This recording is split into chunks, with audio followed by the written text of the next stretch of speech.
पवित्र बाइबल का आध्यात्मिक परिचय।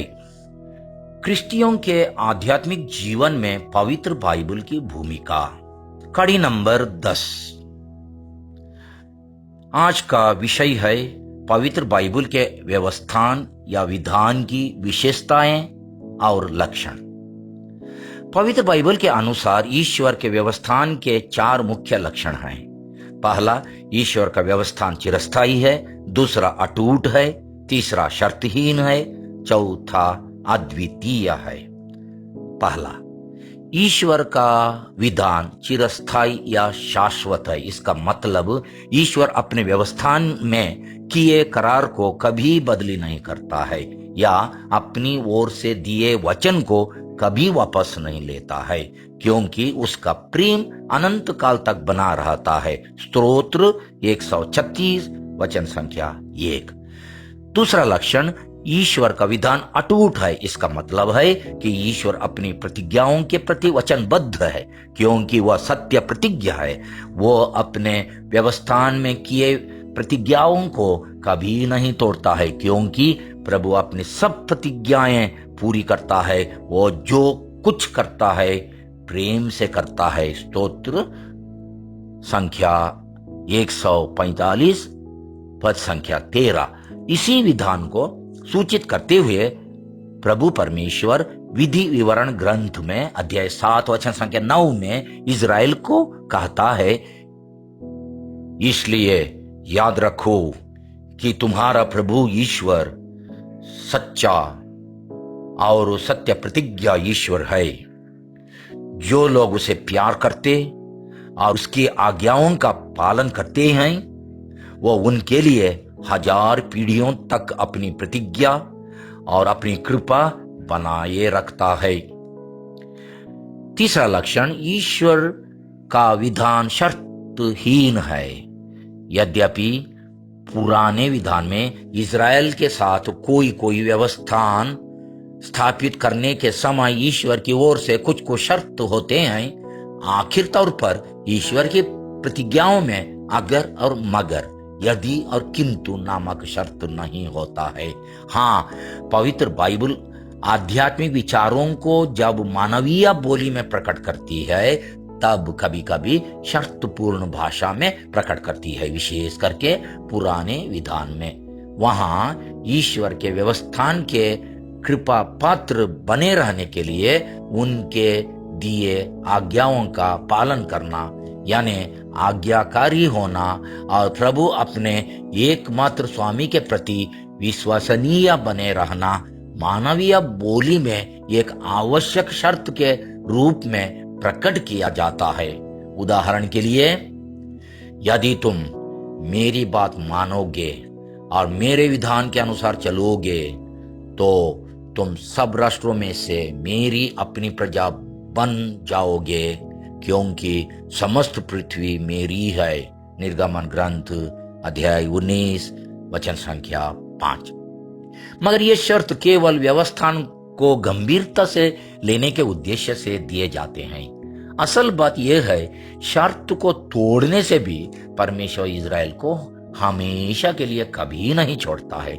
इज़राइल ईश्वर के शर्तों को जितनी बार तोड़ती है, उतनी बार प्रभु उसको अपने पास वापस बुलाता है और पश्चाताप का अवसर प्रदान करता है। जब इज़राइल पश्चाताप करती है, प्रभु उसको खुशी से क्षमा करता है। कभी कभी ईश्वर इज़राइल को दंड भी देता है, मगर अस्थायी समय के लिए या दवा मात्र के लिए, ताकि दर्द लगने से इज़राइल जल्दी उसके पास लौट आए। देखिए प्रभु क्या कहता है, क्या एक स्त्री अपना दूध मुहा बच्चा भुला सकती है? क्या वह अपनी गोद के पुत्र पर तरस नहीं खाएगी?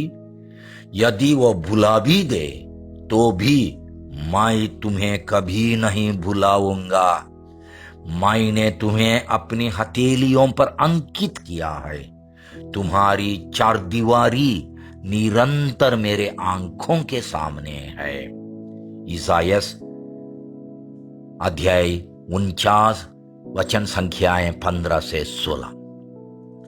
नए विधान में यीशु मसीह के द्वारा स्थापित व्यवस्थान बिल्कुल शर्तहीन है। उदाहरण के लिए, उड़ाऊ पुत्र जब भिखारी जैसे घर वापस आता है, उसको गाली गलौज के बदले हम उसके नाम पर प्रीति भोज का प्रबंध करने का शर्तहीन प्रेम को पाते हैं। लूकास के सुसमाचार में अध्याय 15 वचन संख्याएं 11 से 32 तक। अगर दुनिया के पिता रहते तो उड़ाऊ पुत्र को कहते, अगर तुम आइंदा ऐसा नहीं करोगे बोल के वादा करोगे तो अभी के लिए माफी दी जाएगी। मगर स्वर्गीय पिताजी बिना शर्त से उसे घर घुसने देता है। प्रेम के इस नूतन तरीके को प्रभु क्रिस्त ने नूतन व्यवस्थान कहा और इसको क्रूस पर रक्त बहाकर मुहर लगाया। व्यवस्थान का चौथा लक्षण है अद्वितीय या अनन्य।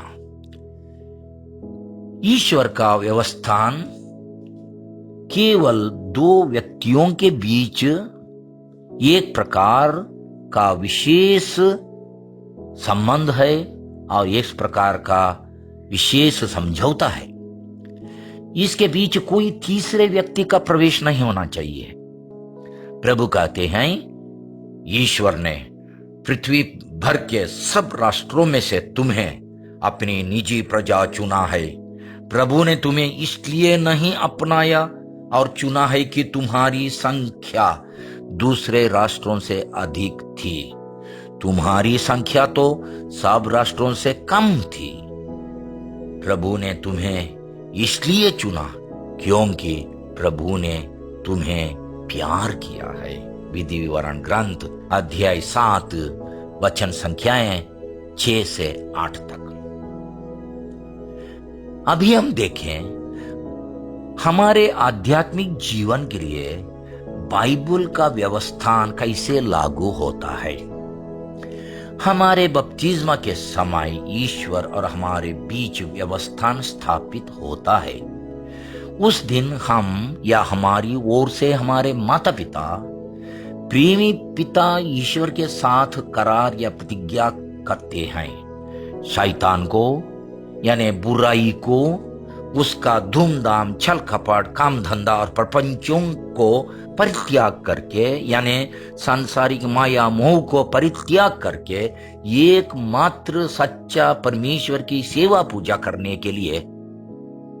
मगर हम अनेक बार ईश्वर के साथ किए व्यवस्थान या समझौता को भूल जाते हैं या उसको तोड़ डालते हैं। मगर दयालु प्रभु हमें हमेशा अपने पास वापस बुला कर कहते हैं, जैसे इज़राइल से कहे थे, हे फलाना, हे फलानी, तुम मेरी दृष्टि में मूल्यवान हो और महत्व रखते हो, मैं तुम्हें प्यार करता हूं। इसायास अध्याय 43 वचन संख्या 4। उसके बाद प्रभु कहते हैं, यदि एक माँ अपने दूध मुहे बच्चे को भुला भी दे तो भी मैं तुम्हें कभी नहीं भुलाऊंगा। कैसा है ये अनोखा प्यार। ऐसा ही है। इसलिए हमें हर दम खेद प्रकट करना चाहिए कि हमने कितनी बार पाप दोष करके परमेश्वर का अनोखा प्यार या उनके साथ किए व्यवस्थान को भंग कर दिया। हमने एकमात्र स्वामी के बराबर दूसरे स्वामियों या देवताओं की मूर्ति पूजा की है। कौन है ये स्वामी या देवता? क्या है यह मूर्ति पूजा? शैतान के धूमधाम और छल कपट को परित्याग करने के बदले हम उसी छल कपट में फंसते रहते हैं। ऐसा करके हमारे व्यवस्थान के प्रति अविश्वस्त बन जाते हैं। अनेक बार हम शर्त से प्यार करते हैं, अगर वो मुझे मदद करेगा तो मैं उसे मदद करूंगा, नहीं तो नहीं करूंगा।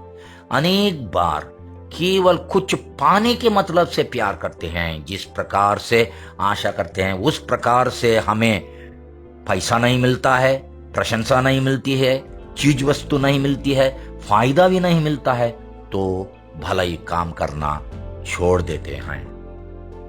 क्रिस्तीय विवाह पति पत्नी के बीच में एक व्यवस्थान है। जिस प्रकार ईश्वर का प्रेम शर्तहीन है, उसी प्रकार शादी भी पति पत्नी के बीच एक शर्तहीन समझौता है। जिस प्रकार ईश्वर का विधान चिरस्थायी है, उसी प्रकार शादी का रिश्ता भी जीवन भर के लिए है। जिस प्रकार ईश्वर का विधान अटूट है, उसी प्रकार विवाह का बंधन भी अटूट है। जिस प्रकार ईश्वर का विधान एक अद्वितीय या अनन्य संबंध है, उसी प्रकार पति पत्नी के विशेष संबंध के बीच कोई तीसरे व्यक्ति को प्रवेश नहीं करना चाहिए।